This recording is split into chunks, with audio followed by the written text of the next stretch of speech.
Ya estamos aquí con Gino Fuentes, él es doctor broncopulmonar de la clínica Bupa de Santiago. Buenos días, doctor. Hola, buenos días. Gracias por estar aquí. Gracias a ustedes. Bienvenido. Me imagino que, no sé si ha podido ver bueno, probablemente no está muy ocupado, a otros colegas suyos que han pasado por esa misma silla, relatándonos la situación que se vive hoy. Venía escuchando en la mañana en la radio que lamentablemente hay una tasa de ocupación en los hospitales y en las clínicas porque hoy día las camas críticas pertenecen al mismo sistema, Exacto. Que es bien preocupante. ¿Qué se vive específicamente en su clínica? Bueno, ayer escuché precisamente al profesor Hernández, porque fue profesor mío. Fue profesor mío, entonces siempre es un agrado escucharlo porque él es muy humanista y muy buena persona y científicamente excepcional. Así que fue un gusto escucharlo. Respecto a la pregunta, es difícil hablar de situaciones de colapso porque yo creo que en salud siempre estamos al límite. Habitualmente no es que te sobren las camas. En años haciendo turno, ya casi 14 años haciendo turno, probablemente uno siempre está frente a este temor o está tratando de mover a los pacientes rápido de las salas de intermedio de cuidados críticos. Actualmente la situación yo diría que es bastante límite. Los equipos de turno, hay poco tiempo para tomarse un café, estamos corriendo todo el día, no hay tiempo para hablar, no hay tiempo.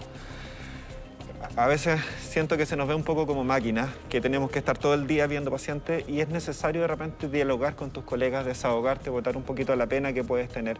Lamentablemente todos esos espacios de introspección o de liberación de sentimientos se han visto súper acotados en relación a esto, súper acotados. Gino, le hemos preguntado también a otros doctores que nos han acompañado en qué condiciones llegan los pacientes hoy día, las unidades donde ustedes están trabajando, en esto que otros colegas han descrito, ¿no?, como un estado de guerra. Yo como broncopulmonar me siento muy afortunado en el aspecto que me toca ver pacientes que desde que llegan a la urgencia, algunos que se van directo a la UCI, el intermedio donde yo trabajo, y los pacientes que están en sala y muchos pacientes en la parte ambulatoria. Entonces como que siento que he vivido todas las situaciones. Es importante decir lo que se ha transmitido, la gran mayoría de los pacientes anda bien, pero hay un pequeño porcentaje que se habla en torno a ese 5%, que es pacientes que empiezan a progresar rápidamente con esta sensación de ahogo, esta falta de aire, cansancio, y tú vas dando cuenta que en base a todo lo que uno trata de hacer, porque no hay ningún tratamiento demostrado para esto, pero en base a lo que uno trata de hacer, si bien la gran mayoría se recupera y evita caer en el ventilador mecánico, yo diría que un número importante lo evitamos no llegar a eso. Hay algunos pacientes que lamentablemente llegan a ese trance y explicarles esta situación, como lo decía ayer el doctor Hernández, es complejo porque están bien de cabeza. Están conscientes. Están conscientes, están vivos. Y hacen preguntas, me imagino, y quieren saber qué va a pasar. Yo me acuerdo hace años, no sé si todavía lo haces, tú trotabas, no sé si tú haces deporte. Cuando uno termina una carrera y termina ahogado, respirando por la boca y no puedo armar una frase, ya, eso es lo que estamos viendo. Es como que si hubiera subido 8 pisos de un edificio corriendo y me piden una entrevista después de eso. O una maratón. Y explicarle a un paciente en ese estado lo que viene. Porque el doctor Hernández también nos explicaba, claro, la diferencia, que en general se intubaban antes del COVID a pacientes que venían inconscientes, entonces no sabían lo que les iba a pasar. Explicarle a una persona que está consciente lo que viene, cómo se lo toman y cómo es explicarles para ustedes también, desde lo humano. Quizás muchas veces es mejor ir a un ejemplo concreto. Obviamente no vamos a dar nombre, pero vamos a llamarlo Don Juan. Yo estuve de turno el martes en la noche y me trasladan a un paciente desde que ingresó inicialmente a sala y no había evolucionado bien, se va a intermedio. Para evitar que llegue a ventilación mecánica. Una persona joven, 50 años, 2 hijos de 20 años, peri 20 años, trabajador, activo y probablemente una etapa en la vida donde tú estás buscando la paz ya. Sí. Y lo veo ingresar, donde lo recibimos 6 personas, 6 trabajadores de la salud, enfermeras, médicos, los técnicos paramédicos, kinesiólogos, todos disfrazados con estos cascos amarillos, etcétera, donde con suerte las personas te ven los ojos. Lo logras diferenciar, probablemente nos vemos todos iguales. Y lo veo ingresar como un corderito en el matadero, tiritando de miedo. Una persona que quizás se sentía o se veía que probablemente él tenía su vida resuelta, probablemente su basal era muy bueno, y yo me sentía prácticamente el verdugo y con esta persona al lado, en el patíbulo. Tratar de transmitirle calma, transmitirle paz, explicarle lo que es, transmitirle que lo más probable es que vamos a andar bien. No sé si eso va a ser así, pero yo prefiero dar o intentar dar un mensaje positivo. Si el paciente es creyente, hablarle de Dios. Si no es creyente, hablarle, adaptarme a su realidad. Pero esa situación es compleja, para la cual muchas veces a nosotros no nos prepara la universidad, nos prepara la vida o las herramientas que tú traías de antes de la vida. Esa yo diría que ha sido una conversación bastante compleja y yo le he pedido ayuda a otras personas, psicólogos, cómo poder enfrentar esa situación. ¿Y qué te han dicho los psicólogos? ¿A qué herramientas puede uno recurrir frente a un momento tan difícil donde ves que alguien tiene miedo y tiene un miedo legítimo? Se me aprieta un poco el pecho al recordar estas situaciones porque en verdad afectan y son carguitas emocionales que vamos todos cargando. Yo tengo la oportunidad de estar hoy día transmitiendo esto, pero asimismo, como yo estoy acá, hay muchos colegas que están trabajando y personal de la salud que está en el hospital. Y yo creo que uno es protegernos a nosotros mismos, partir un poquito al revés. Tratar de darnos un espacio para que yo pueda liberar esas emociones. No sé si lo han conversado, pero hay una cosa que se le llama mucho en medicina el burnout, o el hastío, el cansancio, el estrés, donde al final ya te deja importar tu trabajo, tu vida y por ende tus pacientes. Y esos porcentajes están súper estudiados y son muy altos. Son altos en psiquiatras, son altos en anestesistas. Entonces el día que a mí me deje importar mi paciente, yo cuelgo en mi fonendo y mejor me voy. Entonces yo siento que la protección a nuestra salud es fundamental. Afortunadamente en el trabajo estamos con psicólogos que nos están ayudando al respecto. Pausas, tratar de hacer pausas activas. En mi caso, mi familia... ¿Qué es lo que es una pausa activa? Sentarnos y conversar. ¿Cómo estás? No, pero de verdad, Diana, ¿cómo estás? Porque habitualmente la respuesta, ¿cuál es? ¿Cómo estás, Soledad? Bien, ¿y tú? Bien. Como dicen los argentinos, ¿bien o quieres que te lo cuente? Bien o quieres que te lo cuente. Y cuéntanos tú, ¿cómo estás tú? Yo creo que hay situaciones de la vida que uno no sabe por qué pasan en su momento, pero si nos logramos abstraer y tratar de mirar la luz en el túnel, nos van preparando la vida a estas situaciones. Desde que éramos niños, desde las situaciones vitales que hemos vivido. Y por situaciones familiares difíciles a las cuales he vivido, me ha tocado ser paciente o papá de paciente. Yo creo que es muy importante tratar de mantener mis tiempos, mantener mi hobby. Por ejemplo, a mí me encanta hacer deporte, me encanta, es parte de mi vida y no lo hago por ganar, lo hago porque me gusta entrenar, me gusta sentirme sano. He tratado de mantener eso en mi casa, mantenerme entrenando, hablar con mi señora, me encanta hablar con mi señora, hablar con mis amigos, leer y tratar en la medida de un tiempo libre un poquito abstraerte del tema del coronavirus. Y hablar con los amigos. Yo me acuerdo en un grupo de exalumnos de la especialidad, en algún momento algunos se pusieron sensibles y yo cometí un error y les dije, oye, nosotros somos los que tenemos que estar fuertes. Después les pedí disculpas. No, yo creo que tenemos que darnos el tiempo de llorar, de liberar esta emoción, porque si no, lamentablemente voy a descargar eso todo junto y quizás con un paciente que no tenía por qué haberse enfrentado a eso.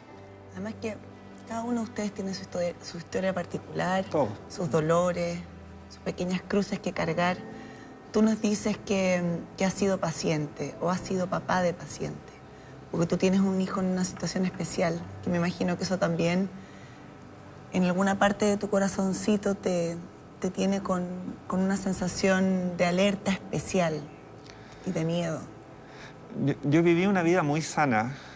Yo nací en San Fernando, soy del sur, como dicen en Santiago, pero de acá al lado. Sí. Y viví siempre una vida sana, lo más el resfrío y la bronquitis en el invierno como todos los niños.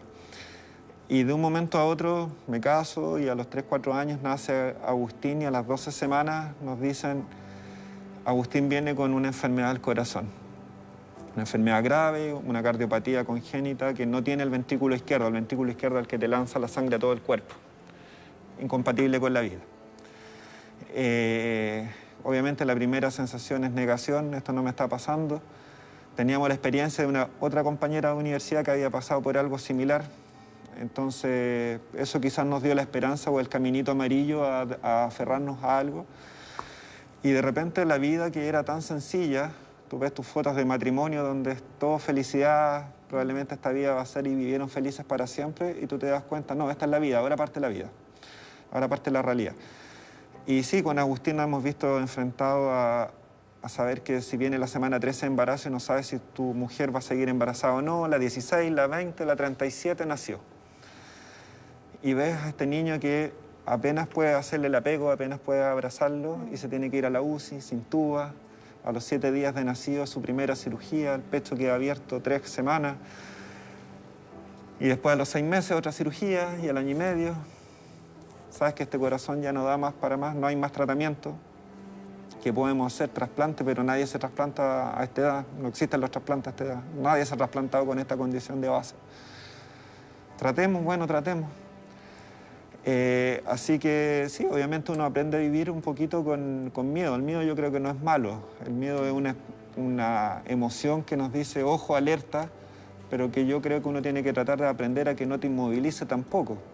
Tienes que seguir con la vida sigue andando. Y dentro de todo lo que siempre he pensado, si le tenía que tocar esta prueba de la vida a alguien, pucha, qué bueno que me haya tocado a mí y a mi mujer, porque al principio la primera sensación es, ¿por qué a mí? Y yo me acuerdo de la primera hospitalización de Agustín, ¿por qué a mí? ¿Por qué a nosotros? Y veo a una señora, se operó el Agustín en la Católica, que es el centro GES o Auge que a nosotros nos tocó, y llegaba mucha gente derivada de otros lugares. Y me acuerdo una señora de Talca, solita, no tenía dónde quedarse a dormir, dormía en los pasillos, tenía otro niñito de 6 meses, las enfermeras le hacían una cunita vacía y lo dejaban acostadito en una cunita, usando los baños del personal. Y ahí tú aprendes a decir, pucha, yo soy creyente, pucha Dios, gracias que me tocó a mí. Oye, pero perdona, eso es un acto de generosidad tremenda. O tratas de ver el vaso medio lleno. Yo me estoy tomando mi café caliente acá y recién veíamos el reportaje de las personas en La Pintana, que terminó el reportaje, pero ellas siguen su realidad ahí. Eso no fue un reportaje de 5 minutos. Sí. Ella va a dormir ahí. Ella va a dormir ahí. Tú me preguntabas, ¿va a tener frío? Sí, probablemente va a tener frío. ¿Y cómo alimento a mi hijo mañana? Y de todas maneras, bueno, gracias por compartir esa historia, pero el sentir que tú llegas todos los días a la casa y tienes a Agustín con esta condición particular, donde una enfermedad como el COVID podría ser muy complicado en el caso de él, y tú convives con esa enfermedad todos los días, ¿cómo llegas a tu casa? ¿Cómo te enfrentas a él? ¿Cómo te conectas con él estos días?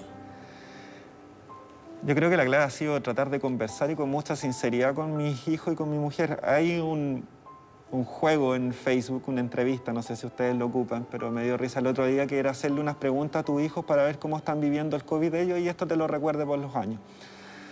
Y le pregunto, la pregunta 5 dice, ¿qué es lo que más, le pregunta a tu hijo, ¿qué es lo que más extraña de lo que estamos viviendo en pandemia? El Franco me dice jugar con los amigos, ir al colegio, el Franco es el menor. Y Agustín me dice abrazar a mi papá. Puta, como sigo, me mató en ese momento. La rutina de llegar a la casa, bueno, un día más llegué a mi casa, qué bueno, y tratar de aumentar las medidas que siempre hemos tenido un poco en la casa, pero entro por una puerta lateral, me desvisto, de repente yo digo, los vecinos deben creer que uno es exhibicionista, me saco toda la ropa afuera, la lavamos al tiro aparte, al tiro la ducha, lavado de dientes, cambio de ropa, y recién ahí a saludar a los niños y de lejos, de 1,5 metros. ¿Sin abrazo? Hubo en todo este tiempo de pandemia unos días que yo tuve que estar en casa, y ahí ya habían pasado varios días y yo ya sabía que estaba limpio, y hubo un abrazo desde el 3 de marzo. Un abrazo en 3 meses. Yo soy muy de piel. Soy muy de piel. Hay distintos tipos de personas. Yo me considero un médico de piel. De repente algunos colegas me dicen el doctor besador, porque siempre a mis viejitas las abrazaba, les daba un besito. Me gustaba mucho eso, el contacto físico. Esto mucho de menos el contacto físico. Esto mucho de menos abrazar a mi señora. Yo era de los que llegábamos a la casa y nuestros hijos siempre nos veían abrazados. Podemos estar 1 minuto, 2 minutos abrazados sin hablarnos, porque era la recarga que tenemos. No hay abrazos con mi señora. No hay abrazo con mis hijos. A lo más cuando están andando en bicicleta y a ellos les gusta usar casco y un cabezazo en el casco. Sería. Falta todo eso, ¿no? Falta esa piel, falta en la familia, pero también te debe faltar con los pacientes. lo que tú relatabas recién, como el doctor Besador, quieres, me imagino yo, establecer esa conexión sobre todo con pacientes que ves en extrema condición de vulnerabilidad y conscientes de lo que está ocurriendo. O desde la consulta, desde el policlínico, donde viene la persona sana y hola, antes era hola, un abrazo o despedirse. De repente uno hace pequeñas intervenciones con la gente. Yo creo que la principal intervención que uno puede hacer con un paciente es escucharlo. A mí me cargan las consultas médicas cortas. Prefiero andar atrasado, pero en una consulta médica corta porque yo creo que es lo más sanador. En la gran mayoría de los pacientes que uno lo escuche y básicamente eso. No sé si darle un consejo. Yo tengo 37 años, no sé si le puedo dar un consejo a alguien de 60, pero sí escucharlo. Y como me decías tú, ese contacto físico, el poder acompañarlo en su dolor, en hacerle un cariño. Bueno, cuando estamos vestidos en el paciente crítico, en el paciente intermedio, sí puedo tener ese contacto físico porque estamos aislados. Pero en el paciente ambulatorio ya eso se acabó y quizás se acabó por 2 años. Y lamentablemente tenemos que adaptarnos y yo prefiero explicarle a los pacientes, nada personal, pero es la realidad que estamos viendo ahora, lamentablemente de lejos. Yo diría que los pacientes lo han entendido súper bien. Uy, sí, cuesta mucho. Súper bien. Sí, cuesta mucho no tocar y no abrazar y no besar. Nos relataba hace poquito una situación de un paciente joven que llega en estado difícil antes de la intubación y nos dices que prefiere ser optimista, el doctor optimista. ¿En algunos momentos te toca dar mentiras piadosas?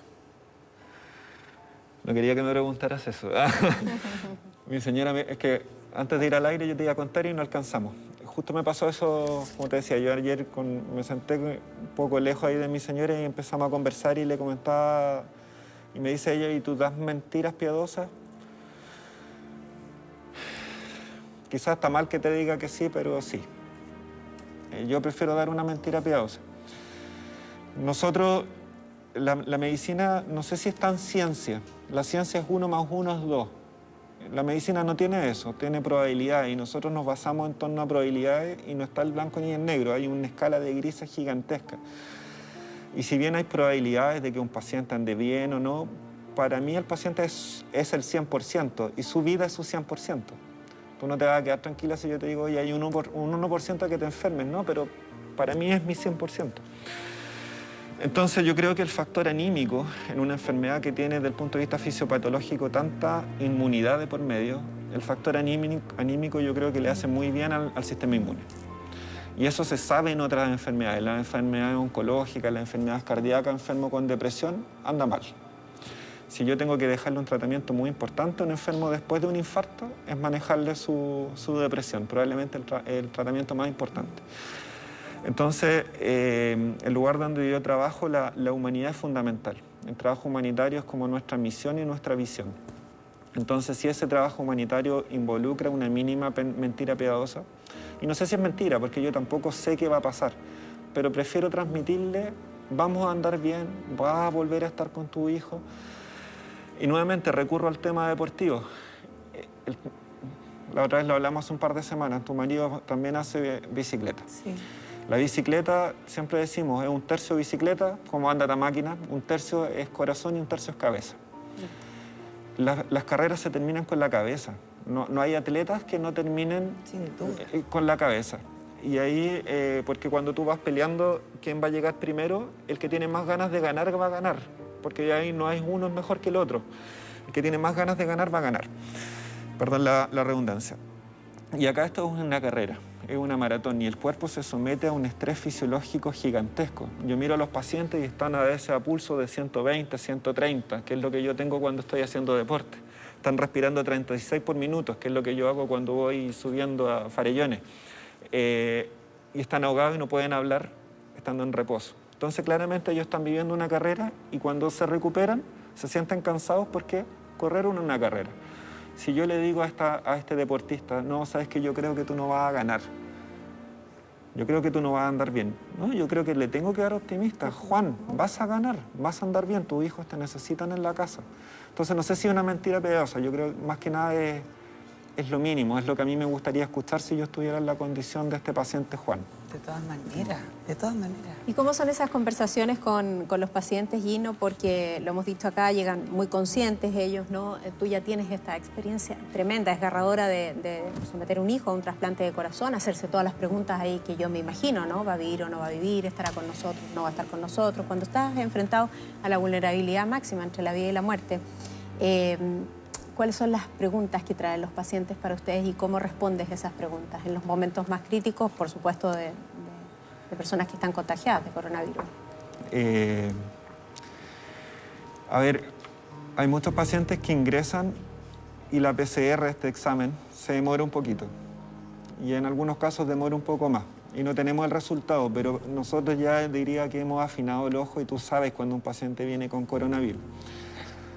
De verlo. Y más encima ve el escáner, que es bien característico, la imagen del pulmón. Y cuando tú a veces le comentas al paciente, yo siento que los pacientes tienen esta sensación de que ojalá que me digan que la PCR es negativa. Y cuando tú le dices, sabes que independiente de la PCR, esto pareciera ser un coronavirus, lo vamos a tratar como tal, hay un cambio en la cara de los pacientes. Es una noticia que no querían escuchar. ¿Cómo voy a andar? ¿Qué cree usted, doctor? ¿Me voy a recuperar? Se lo puedo transmitir a mi familia, le puede contar a mi familia. Yo creo que nos reducimos a la simpleza de la vida, la salud y mi familia. Yo diría que eso es como lo que siente la mayoría de las personas o lo que transmiten la mayoría de las personas. A mí, gracias a Dios, nunca me ha tocado, pero de repente uno lee entrevistas de personas que han estado sometidas a un estrés muy importante. Un avión con un desperfecto mecánico. ¿Qué pensarías tú si el avión está con un desperfecto mecánico? Yo creo que es lo que sienten los pacientes cuando están en esta UCI. Quiero hablar con mi mamá, quiero hablar con mi papá, quiero hablar con mis hijos. Ayúdeme que quiero salir adelante. No me ha tocado nadie que me diga, doctor, quiero hasta acá nomás. Todos quieren vivir. Hay mucho miedo. Hay mucho miedo. Mucho miedo. ¿Y cómo lo manejas tú siendo un doctor tan optimista y de piel, que le gusta abrazar a sus pacientes, tocarlos? Esta enfermedad que te permite poco contacto y que además las familias están lejos, ¿cómo es para ti enfrentarte a esto? Yo creo que no es que yo sea optimista, ni es que trato de ser optimista y trato de elegir ser optimista.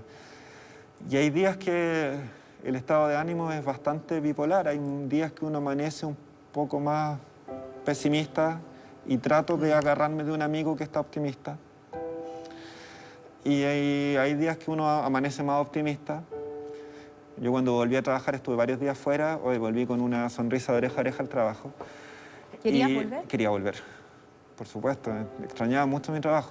Fueron un poco más de una semana y ni un limón me borraba la sonrisa a la boca. Estaba feliz de volver a trabajar. Extrañaba mucho. Y esos días yo creo que agarrar a alguna persona que está con el ánimo más bajo y ahí vamos funcionando como pistones.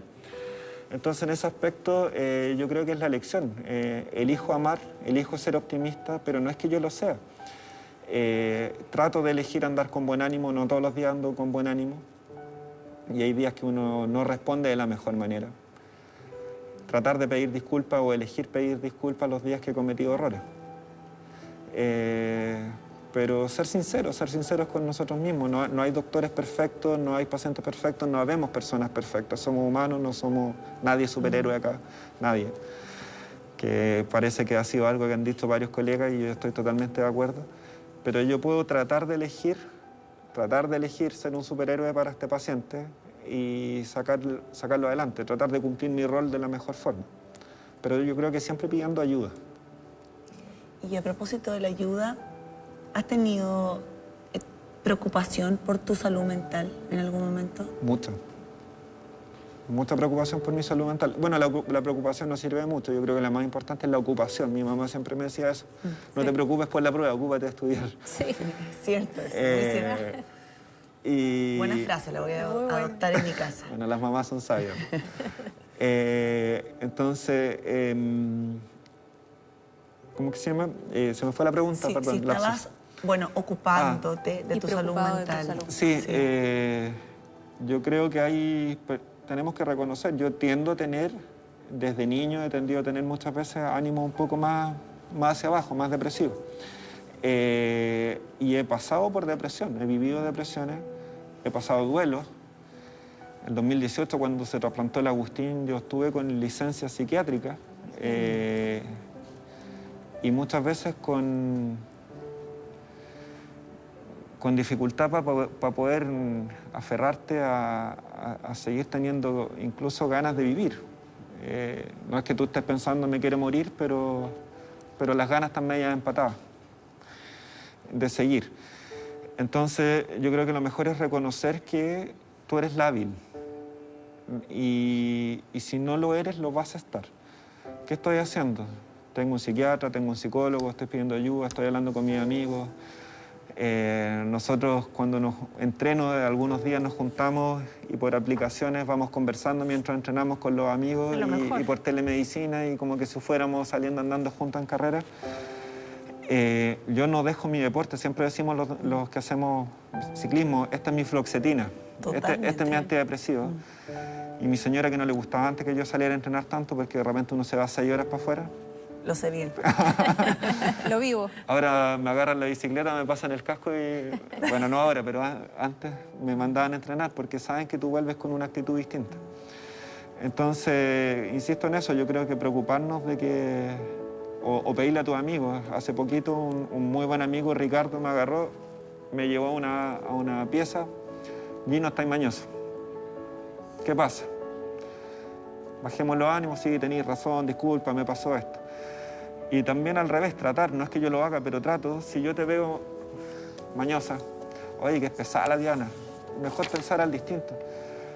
¿Con qué cruz está cargando la Diana que la anda hoy día pesada? ¿Y cómo la puedo ayudar tal vez? ¿Cómo empatizar? ¿Cómo empatizar con un dolor que hoy día está extendido? Cada uno de nosotros tiene un dolor, cada uno de nosotros tiene miedo, tiene problemas. Además, estamos enfrentando un mundo nuevo. Pareciera que no nos damos cuenta, pero estamos enfrentando un mundo completamente nuevo. Gino, yo te he mirado harto en la entrevista y se nota el tiro cuando sonríes, porque aunque estés con la mascarilla, se ponen los ojos chinitos, así que se nota el tiro. Pero yo me imagino que cuando sales a la calle, porque estás viviendo en la guerra, ayudando a tus pacientes y tratando ahí de empatizar con ellos, y ves la frustración enorme que hay de la cantidad de personas en la calle, que la cuarentena no funciona y de que realmente hay un colapso en los hospitales, en la red privada y pública. Perdón, ayer justo en Instagram, a mí me gusta Instagram porque es más una red social feliz. Sí. Es como la que más sigo.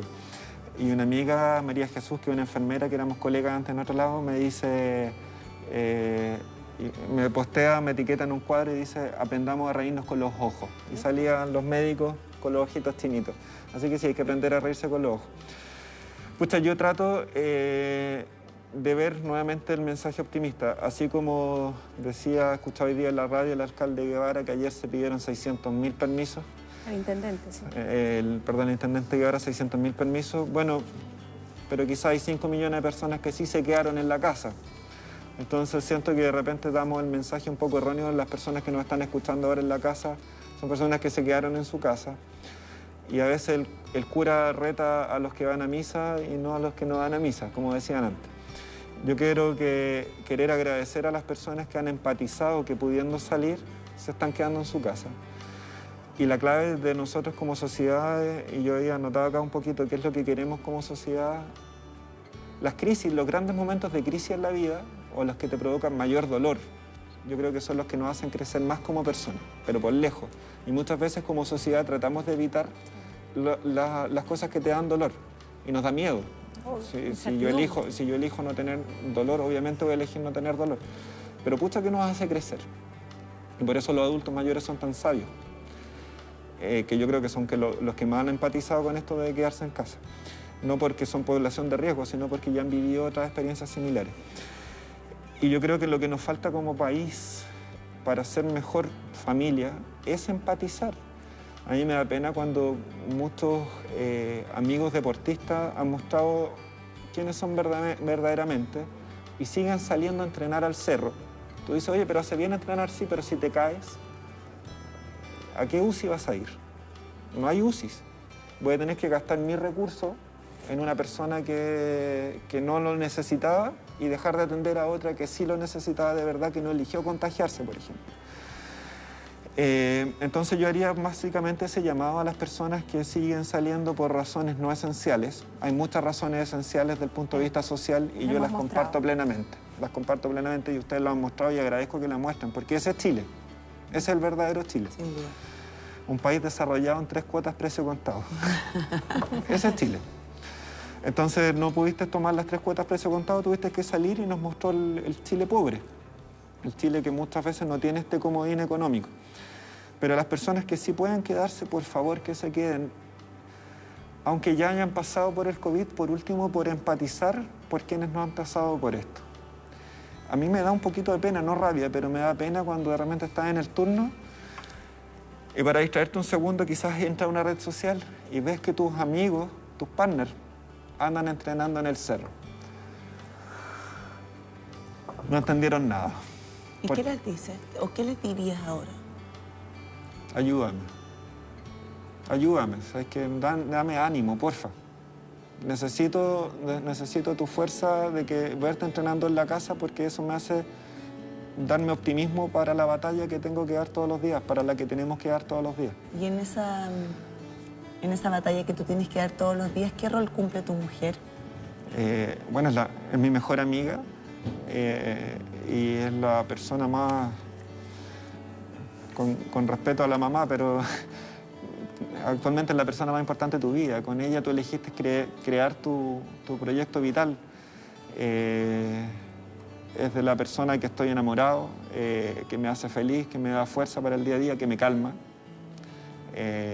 Yo soy apasionado y a veces ser apasionado te hace pasarte para el otro lado y cometer errores al respecto. Gino, calma, respira, cuéntate bien, Paulina. Ella te calma. ¿Y qué pasa con su sensación de inseguridad frente a tu trabajo? Porque aunque ella trabaja en la salud, es psicóloga, pero tú estás en la primera línea, tú estás expuesto al contagio todos los días. Es que nos conocimos así. Nos conocimos en trabajos voluntarios y ella me conoció como estudiante 5º año de medicina, yo la conocí estudiando psicología. Y a mí, bueno, uno tiene distintas vocaciones en la vida, pero yo amo ser médico. Amo ser médico o trabajar en salud más que ser médico. Y lo elegiría 1, 2 y 10.000 veces. ¿Incluso en pandemia lo elegirías? Pero así, sin lugar a dudas. Hay gente que me ha dicho, bueno, yo no soy tan bueno para la bicicleta, pero me encanta. Y hay gente que me dice, Gino, si te pudieras dedicar, te pagaran y pudieras ser ciclista todo el día, ¿qué elegirías ser? Me lo han preguntado varios amigos. Médico. Amo ser médico, o sea, me apasiona. El Agustín, el Franco, que ven que yo me encanta la bicicleta. Oye, papá, ¿qué es lo que más te gusta? Ser doctor. Y la bici me encanta, me libera. Pero me encanta ser médico. Me siento un afortunado, me siento un privilegiado de que de repente te conozco hace 3 minutos y tú me cuentas tu vida o algo que no le habías podido contar a tu señora o a tu marido. Es una tremenda responsabilidad, pero no sé, me hace feliz y le doy gracias a la vida, gracias a Dios de poder haber seguido este camino. Se nota que te hace feliz, no, pero te pregunto en particular por la situación de pandemia. Estoy evadiendo la pregunta. Porque en la situación... No la estás evadiendo para nada. Pero en la situación de pandemia, ustedes están en riesgo. Los doctores están en riesgo. Estamos en riesgo. Están en riesgo de morir. ¿Te has planteado esa situación? Sí, pero todos los días, hace hartos años. Porque siento que nuevamente con la experiencia dolorosa que viví con Agustín, yo no sé cuánto tiempo va a vivir Agustín. Lo lógico es que uno como padre nunca se cuestione, esto es lo normal, nunca se cuestione si tu hijo se va a morir o se va a enfermar. Eso es lo normal. Lo lógico es que tú te angusties si tu hijo está resfriado y lo tienes que llevar a la urgencia en la noche. Lo lógico es que tú estés, pero con mucho miedo, porque le tienen que sacar la amígdala a tu hijo. A la Agustín, a mi hijo, lo intuban 1 vez al mes, para tomarle biopsia al corazón, etc. Entonces tú ya aprendes a vivir quizás con esta dinámica, y más que tenerle miedo a la muerte, yo le tengo miedo a no disfrutar todos los días, a no vivir a concho todos los días, porque no sé qué va a pasar mañana. Es cierto, yo tengo 37 años, lo más probable es que viva 85, no sé. Pero también ahora camino al trabajo, camino a la casa, quizás voy en la autopista, un camión se resbaló, qué sé yo, como pasó ayer y me toca y hasta ahí llegó mi vida. Entonces, yo siento que he aprendido en estos años, con mi mujer, con lo que nos ha tocado vivir, que la vida es hoy, ahora, no ayer ni mañana. Cada segundo es un regalo. No sé qué va a pasar después de la vida. Yo elijo ser creyente, pero tú al final no sabes lo que va a pasar. No sabemos. Y como tú bien dices, tienes 37 años y lo más probable, la probabilidad indica que llegues a muy mayor, a más de 80, pero también la probabilidad indica que puedes contraer el COVID como otras personas jóvenes. Y yo digo, soy joven, soy deportista, quizás voy a andar bien, pero quizás no. Pero quizás y me ha tocado ver lo contrario.